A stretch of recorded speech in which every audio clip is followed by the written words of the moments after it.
A warm welcome to Debating Russia here on Voice of Russia. I'm your moderator, Peter Lavelle.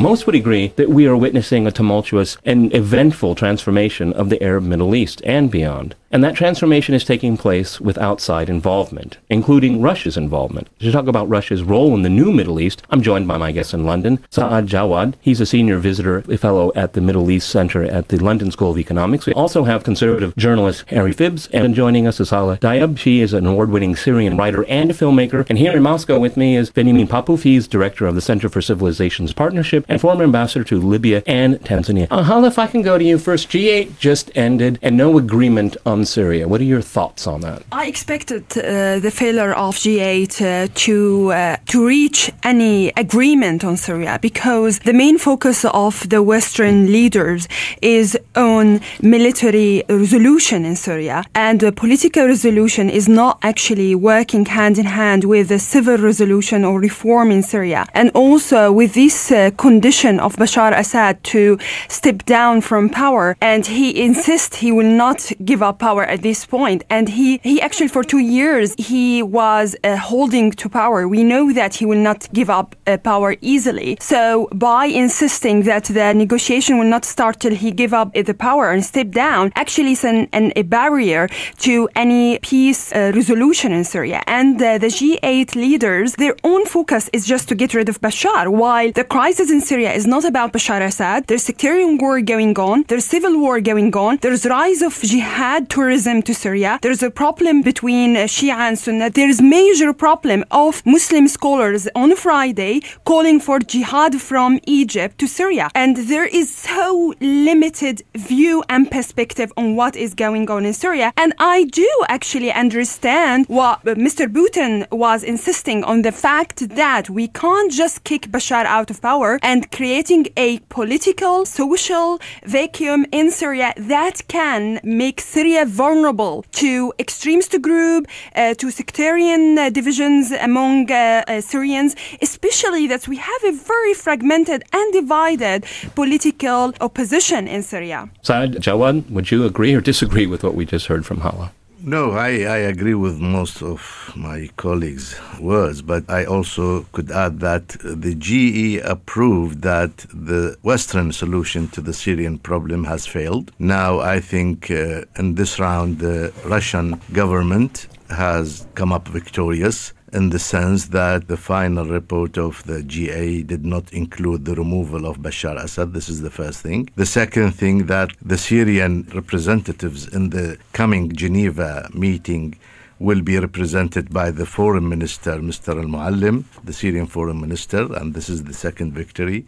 And the third one, that everybody in the G8 meeting was calling on the government and on the other revolutionary, between two brackets, members of the Syrian Free Army to get rid of the Islamists and the extremists. So they are coming to the same point that Mr. Bashar was saying before that. I'm not with Bashar al-Assad, but I think the way the West wanted to solve the problem was a wrong one. It's a disastrous one. The money they have spent on the killing of the Syrian people was too much. Let me jump in here. Does it make any difference whatsoever what G8 thinks, considering what's happening on the ground? Of course it does. Saudi Arabia is not a member of the G8. Qatar isn't a member of the G8. Yeah, okay, but they're doing their thing. These two countries are not the ones that take free decisions. You know very well that they are directed and dictated by superpowers like United States and Britain and France and the others. It's very often wag the dog here. I think, Harry, you're bristling at this point, so I'm going to give you your shot. Go right ahead. Thanks, Peter. I think that Russia has made a great mistake in the stance they've taken about Syria. I think it's a shame that they're out of step with the rest of the G8. I'm pleased that now, at last, we've got acceptance by the United States that just trying to keep out of the situation there isn't tenable, and that the opposition forces need to be supported, and that the realistic approach is, in terms of combating Islamic extremism, is to support those forces such as the Free Syrian Army, who represent a force for pluralism and democracy and freedom and order in the future for Syria. Not that that will be easy to achieve. What I would like is for Russia to look to the future, and in terms of its big trading partner Turkey and new alliances of that kind, rather than looking back to the Soviet past and some of the old allies there. I think that it's a shame because Russia's broken away from communism and dictatorship, and I think that they should recognise that the people of Syria want to break away from dictatorship as well, and the Russians should look to the future. All right, Harry, let me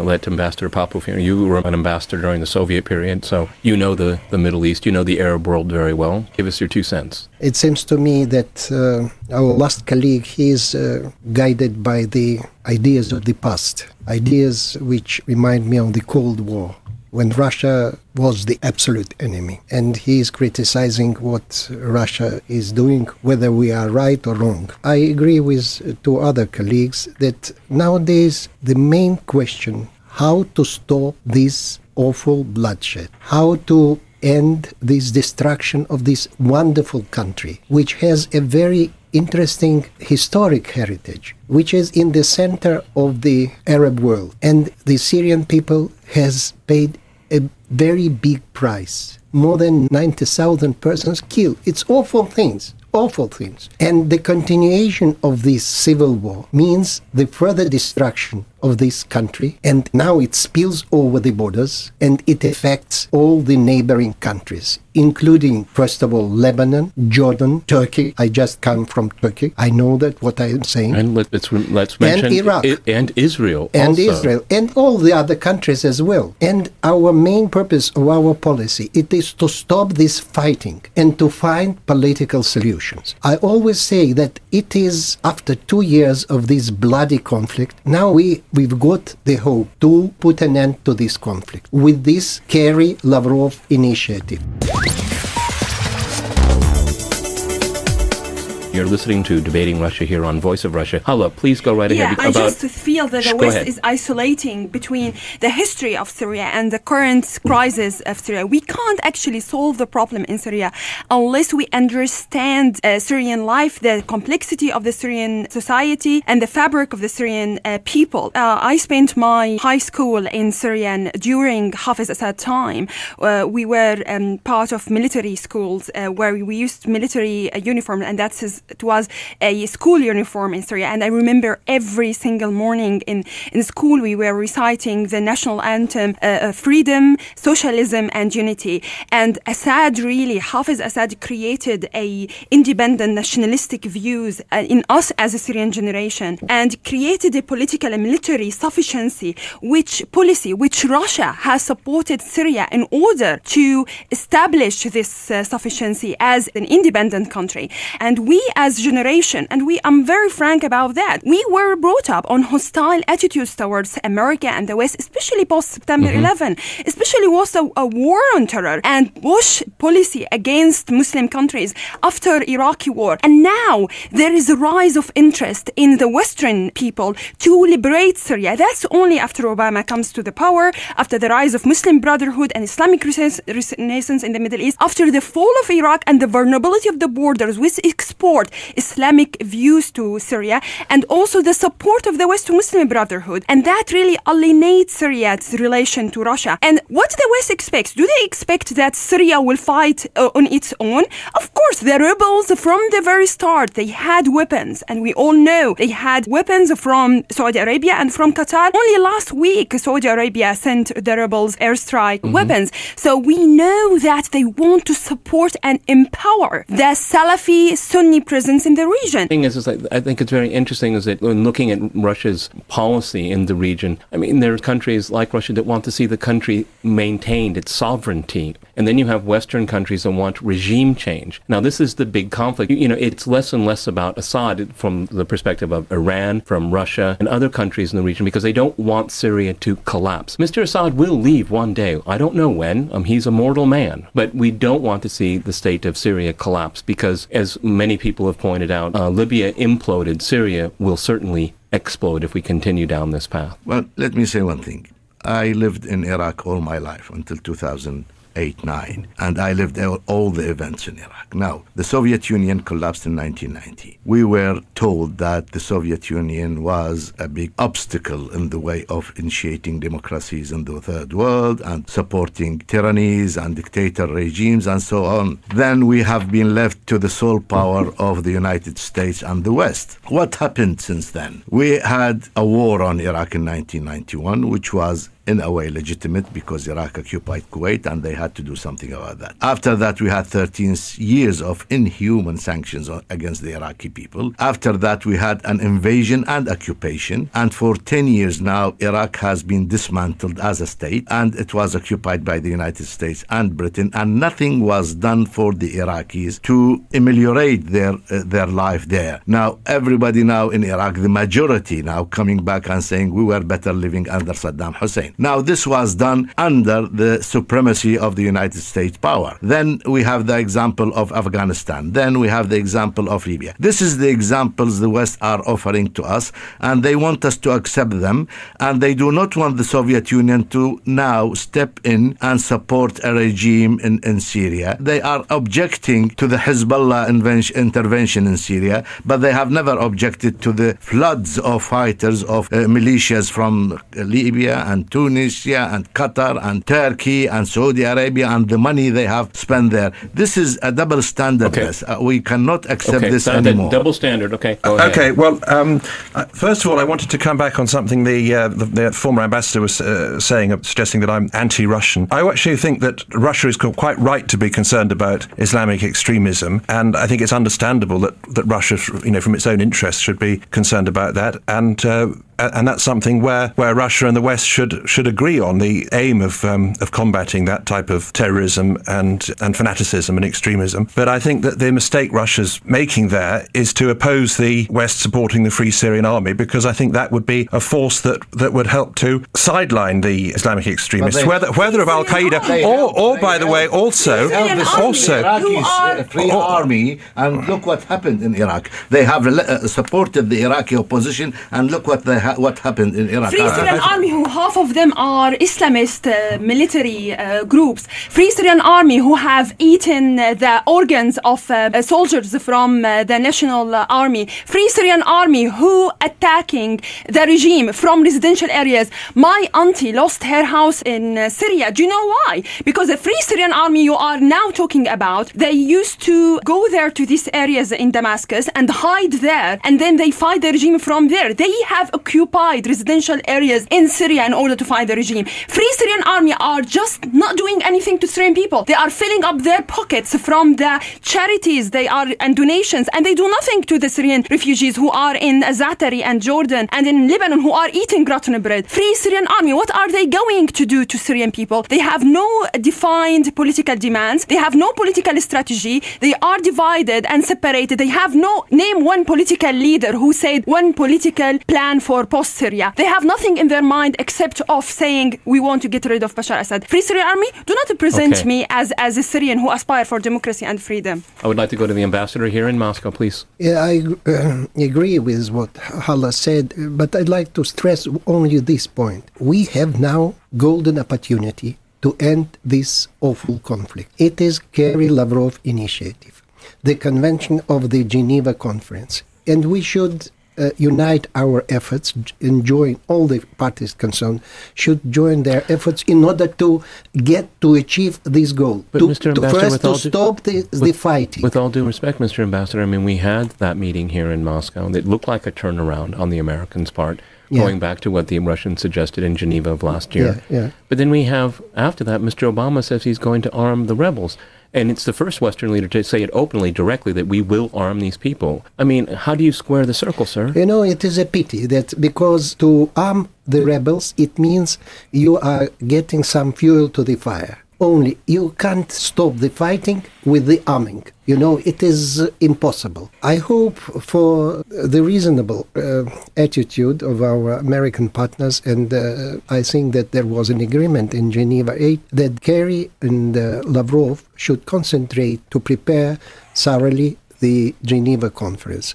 In a week there will be another meeting with our mediator, well-known, Ibrahimi.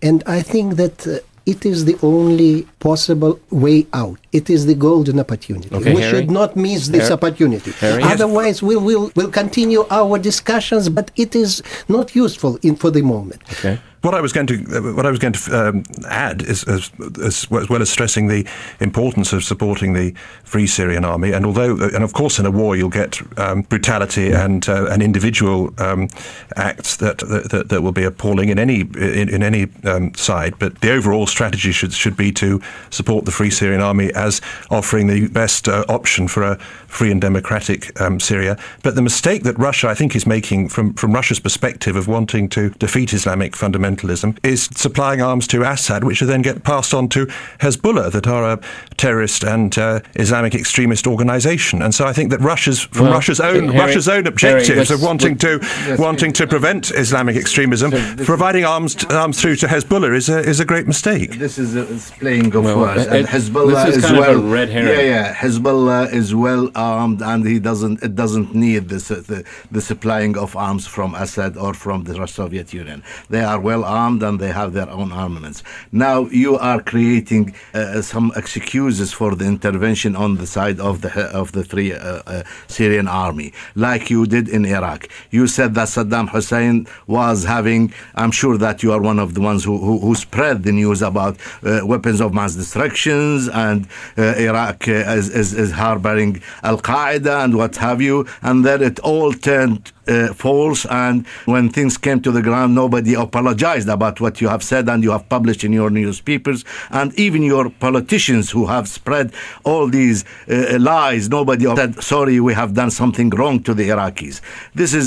And now you are spreading the news about Syria using chemical weapons, and nobody is agreeing with you, but everybody in the West is saying, Syria, yes, there are proofs. Where are the proofs? Nobody knows where are the proofs. This is the problem with you. You want to get rid of Assad because Assad has a line against Israel, and this is what you want to do in the Middle East. You want to remove all the governments, all regimes that have an attitude against the antagonism and the domination of the Israelis, and you are not thinking of the Palestinians. I want to get rid of Assad because Assad is a brutal dictator. Yeah, you wanted to get rid of Saddam Hussein because of I think it's good that Saddam Hussein has gone, and I think people of Syria, when the Assad... Please, Halla, please make a point, and then I'm going to go to the ambassador here. Name one country in Middle East that really represents the success of the Western ideology of implanting democracy and freedom in the Middle East. Look at what happened to Iraq. It's a stateless country. Look at what happened in Libya. It's a country which exports terrorism and have anti-West views. Look at what happened in Afghanistan. And that will happen in Syria because of the vulnerability of the border, because of the presence of Muslim Brotherhood in Egypt. And the West doesn't understand that the Syrian democracy is different from Washington democracy. And we need to believe in evolution rather than in revolution. The gradual change from within the Arab society in order to go up, in order to elect the right person and to build actually the right state. We as Syrians who love Syria, who was brought on nationalism, who was brought on independency, as Arabs and Syrian, we will stand against the fall of Syria in the hands of the extremists and in the hands of the people who will be maybe worse than Assad. Because as a woman, as a Syrian Muslim woman, I don't want to live under the rule of Islamists. I don't want to live under Sharia laws. I don't want to live under the imam or a man just because he has beard, he wants to rule me. I want to live in a civil society. And I'm not with Assad. I'm not against Assad. I'm just representing the voice of Syrian people, and I am advocating peace in Syria. But I know that during the last decades, we lived as Syrian women liberated. We lived under secular roles, and that's what we want to have in Syria, in future Syria. All right, I'm going to jump in here. Mr. Ambassador, you've been so patient sitting next to me. Please, sir. I think that Libyan lesson is very eloquent because we have now the country on the eve of the disintegration, and we have actually a hotbed of extremism in Mali. It is the result of the invasion, and it is the bombardments of Libya. I think the West, they can repeat the mistake, and this mistake will be awful because the situation in Iraq is very difficult. The situation in Afghanistan very difficult. And the creation of new hotbed of extremism in Syria will lead to the very grave consequences, not only to the region, but to the whole world. We'll have now, in spite of all the differences in our opinion, we'll have the real chance to stop this fighting. This is the real way out, the Geneva Conference. And so we should concentrate on that. I think that Assad government has agreed to participate. Now it is the turn of our Western colleagues to persuade the reasonable opposition. We do not want to sit with these cannibals, with Al-Qaeda. It is against the interests of all the people, include not only Syrian people, but the Western countries as well. Listening to Debating Russia here on Voice of Russia. Harry, if I can go back to you, do you think now, after G8, the United States and its allies are just going to say, well, we gave it a chance and we're going to do what we want to do? Well, what will happen is that for as long as the Assad regime remains in place, I think the war will continue. I think the only prospect of peace is to have a new democratic government, and the great optimism and opportunity for that is that I think is what the majority of the Syrian people want. The majority of Syrian people do not want to live under Assad dictatorship. They certainly don't want to have a sort of Al-Qaeda Islamic fundamentalist government. And so I think that should be the great source of optimism. And what the West and what I would hope that the rest of the world will do is to see how that can be advanced. And I think that does mean providing the assistance that the opposition needs. I think it certainly means being very careful about where that assistance goes to, making sure that it goes to people who share what sometimes are called Western values. I think they're universal values of freedom, democracy, the rule of law. And as far as the point was made about Libya and Iraq is concerned, of course, it's not going to be easy making that transition. But I do believe that Iraq is a better place without Saddam Hussein, that Libya is a better place without Colonel Gaddafi. And it's not just for the Iraqis and the Libyans, but for the rest of the world, that democratic trading countries, including Russia, should welcome these emergence of these countries connecting with the rest of the world. And I hope that some of the lessons of Iraq and the amount of time it took to organise that will have been learnt, and that we'll see faster progress in developing civil society in Libya and indeed in due course in Syria. Halla, as a Syrian, does support get greater for Assad among Syrians because they know what happened in Iraq and they know what happened in Libya? I mean, maybe you didn't like Assad, but you want to live in a broken state where there's no civil society at all. I'm giving the extreme, but I mean, tell me what Syrians are thinking. I think the attitude of the Syrian towards Bashar Assad is being so gradual, and it's in parallel to what happened on the ground regarding the revolution, because it started with peaceful protest in order for reform, and then it has been hijacked by armed group, by Islamists, and by forces supported by Qatar and Saudi Arabia, and that actually created a lot of conflict within and division within the Syrian people themselves, because they were at the beginning supporting this reform. All of Syrians want reform in Syria. However, when they see this call for reform was armed and savage and aggressive, they have changed their views about the revolution, and they realize soon that what's happening in Syria is not a revolution, it's sectarian war. And I'm telling you now, based on my father family and who lives in Damascus till now, and they actually live in Damascus because Damascus is well controlled by Assad, and it is protected relatively compared to Aleppo and Homs. My grandmother died in Damascus. She was very ill. She said to them, this is my country, I will die here and I feel safe here. And actually people start to support Assad, and we can see that on the ground. If really people do not want Assad, they will protest till now. They will fight to get rid of Assad, and that's why Assad is staying in Syria, because people, they are afraid of Islamist future. They are afraid of Muslim brother and Salafi. They saw what happened in Egypt. Saad, in London, one of the things I find very interesting is that when you have a country like the United States, it says Assad must go. I mean, that's creating a litmus test for presidential authority and legacy. And Obama right now is kind of stuck. He said it, and then he set this red line: chemical weapons. I've seen what chemical weapons look like. Look at Fallujah. It's really awful, but the administration doesn't give any evidence of that. So it's really about political pride now of a president of the United States to decide the fate of the Syrian people? It's not only that. It's also the pressure exerted on Mr. Obama by the Congress, by the new conservatives, by the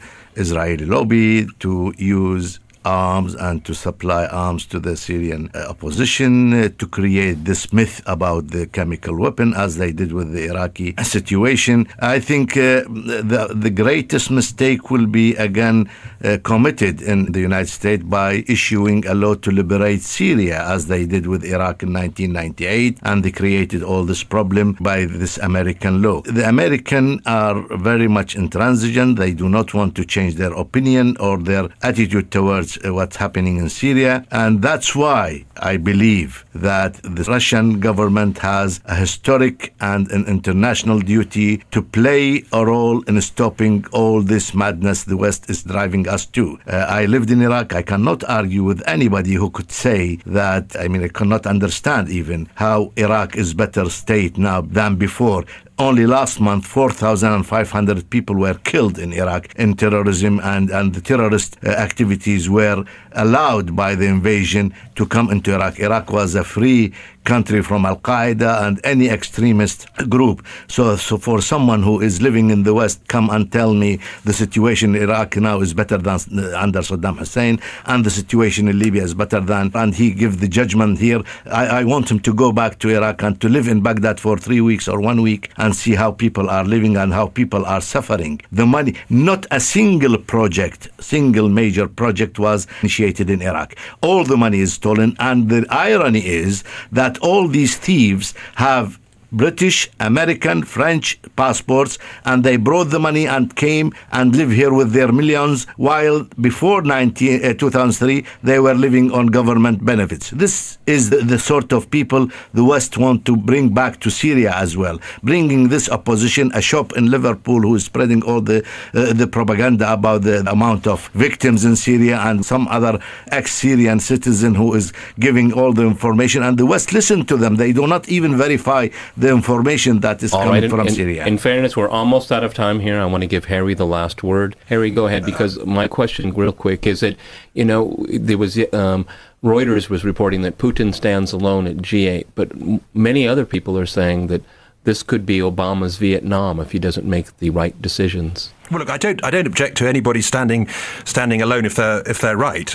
Margaret Thatcher used to be isolated at summits, and if people should stand up for what they believe. Enough. I think my criticism is that I think Putin is made a mistake. That I think the Russian government have I think it's a sincere mistake, and I can understand their reasons, but I think they've made a mistake. I'm certainly not uncritical of the Americans, but rather than thinking the Americans have been sort of gung ho and being very, the trouble is they've been very hesitant, and that's caused the far worse problems that we've been talking about in terms of Islamic extremism and Al Qaeda, because they've left Qatar and the Saudis to be the ones providing the arms, and so a lot of the points that have been made are absolutely right about the appalling threat of Al Qaeda and Islamic extremism, and the sort of despair of people thinking that that's the only alternative to the Assad dictatorship. But there is another alternative, and that's where the West should be getting in and supporting it. Okay, Harry, thank you very much. Saad and Halla and Professor Popov here with me in Moscow. You've been listening to Debating Russia on Voice of Russia. Stay with us.